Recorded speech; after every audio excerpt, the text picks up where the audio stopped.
Cherie. Welcome back to India. I'm so pleased to be back in India again and to be able to travel more often to India. This is my third visit since July, and I used to come more often. Then COVID came about, and of course, it was a time when we couldn't travel. So I'm really delighted to be able to re-establish my friends and friendship with India. Yeah, the India Connect has always been very strong with you. What is that one thing that draws you most to India? Clothes, of course, we see. It's very difficult. You know, even as a young girl, and this is going to sound ridiculous, I was always fascinated by India.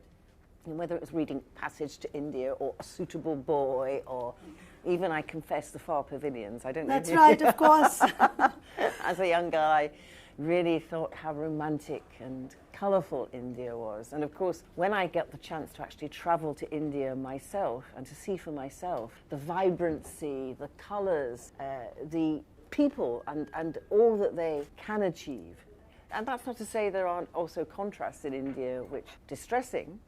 Absolutely. But nevertheless, on the whole atmosphere of India is forward-looking, confident, and India is more and more taking its place in the world. And also the UK-India Connect is always very strong.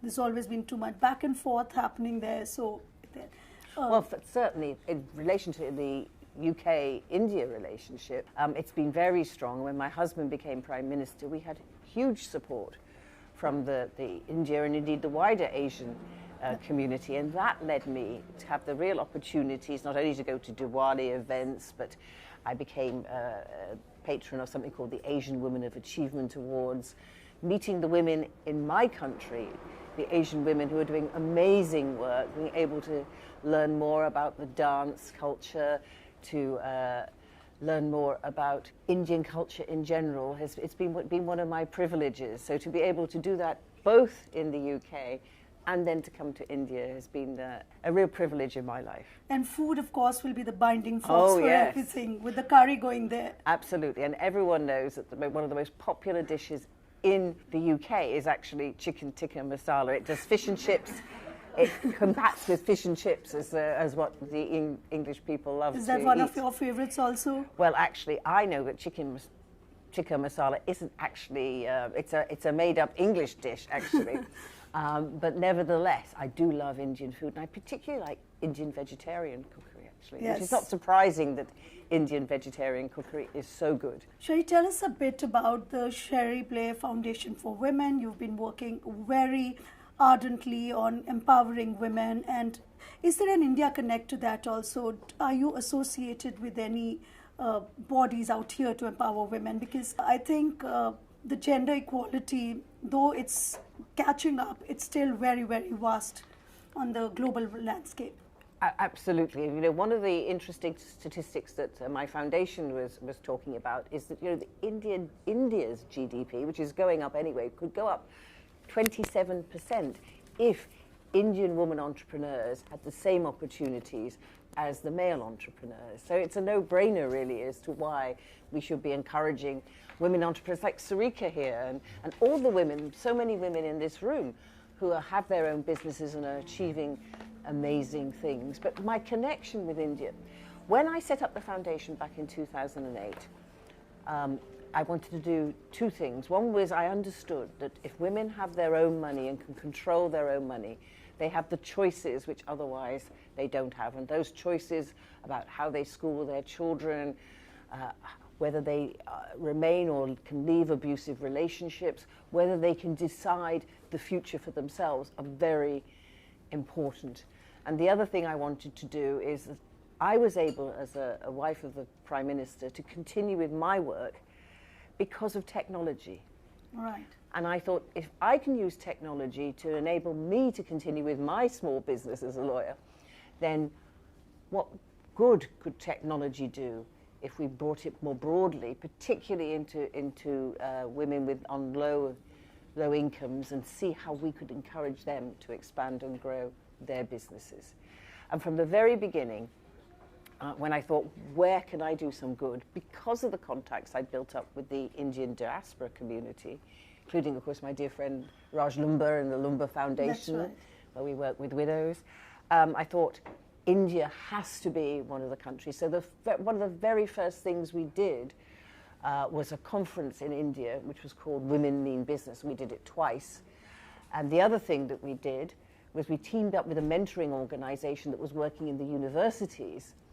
And they were concerned that they were encouraging entrepreneurship in Indian business schools, but that their membership was mainly male. And they said, how do we get more women involved? And so we worked with them to see how we could encourage more women into their network. And from that came the idea of our mentoring platform, which we launched in 2010, and which to date has reached 6,000 women, where we partner entrepreneurs in over 100 countries in the world, women entrepreneurs, with men and women mentors from other parts of the world, and we ask them for a year.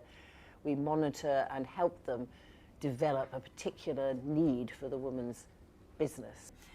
Cherie, as First Lady and a human rights activist, what would you say was your biggest challenge, one of the biggest causes as a challenge that came your way at that point of time? And how did it shape your view on justice? I think in some ways there's a historical challenge, and I think many of you have heard me talk about this before, because when I went into the law back in the 70s, only 10% of the barristers' profession were women. I didn't really realize that when I somehow managed to get there. I was just fortunate. I'd done very well in my exams, and I just thought, well, obviously I can be a barrister. And indeed, I came top in the bar finals. I got myself into a pupillage, which is the first stage. But at the end of that pupillage, my pupil master said to me, Cherie, there's only one place here, and there is a girl and there is a boy. So obviously, the best bet is the boy. So I'll help you find somewhere else, but we're not going to take you here. And that was even though I'd done much better in the exams as he had.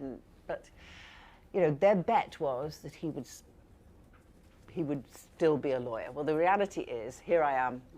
It's going to be in 1976, so it's going to be 50 years soon that I've been a lawyer. As for the boy, after 7 years... Fizzled out. He fizzled out, yes. That's right. And I married him. Oh! That is very historical. Now, is that a secret you've let out today, or is that a known fact? He knows. He knows. I've talked about it in my book. Okay, so this is for the world to know. But that taught me something, that as a woman in the 1970s in the UK, I could achieve everything, if you like, in my academic life, but when it came to the real life, or when it came to making a living, it was still in those days regarded as risky to take a woman.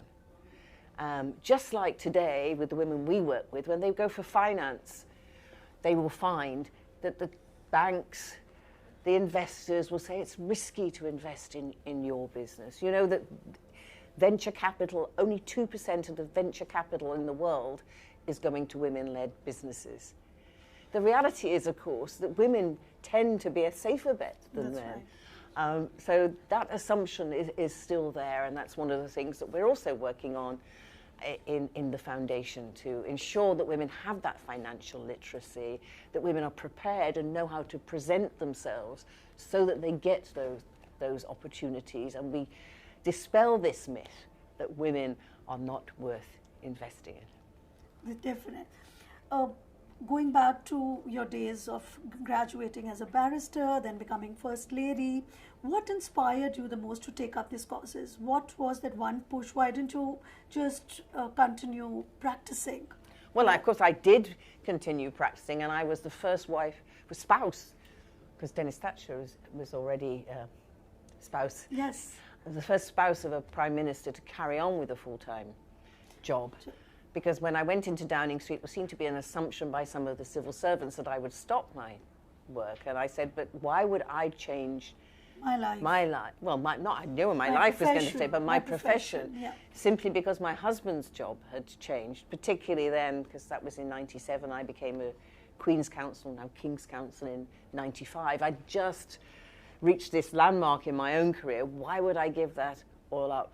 So I wasn't going to do that. And I think it was partly because, as I say, of technology that I was able to carry on and actually do my work, even if it meant sometimes having my hair and makeup done, giving the challenge to the hairdresser that it has to stay under a wig, and then coming back at the end of court and then going and meeting, you know, the wife of the Prime Minister of India for tea, and then going back and doing something with my family, and then maybe having to pick up multitasking. an issue. That's right. But I could pick up the issue my client would have because I had access to the internet, which is why we put such emphasis on using technology as a tool to help women achieve what otherwise they couldn't achieve, whether it's because technology is a tool for learning and we can reach so many more women through things like the app, or whether it's technology as a tool for mentoring, because we can give women sustained support using the internet, so you don't even have to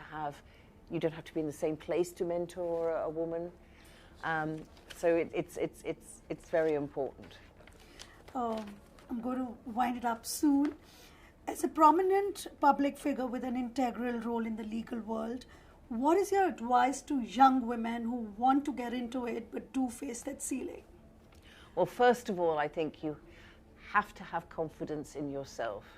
If you believe in yourself, if you understand that I can do this. Now that I was lucky, I think I got from my mother and my grandmother, who invested so much in making sure that my sister and I had the chances that they hadn't had. But it's very important that you have that self-confidence and belief. And families can often do that for you in a world where sometimes people say you can't do things. That support makes such a lot of difference. And the other thing is to understand, I think one of the strengths of women is their resilience. Whether that's because in a crisis, as mothers, we often have to go on. Evolve. We have to go on. I think women do have great resilience, maybe more than men, sorry guys. And resilience can often see you through.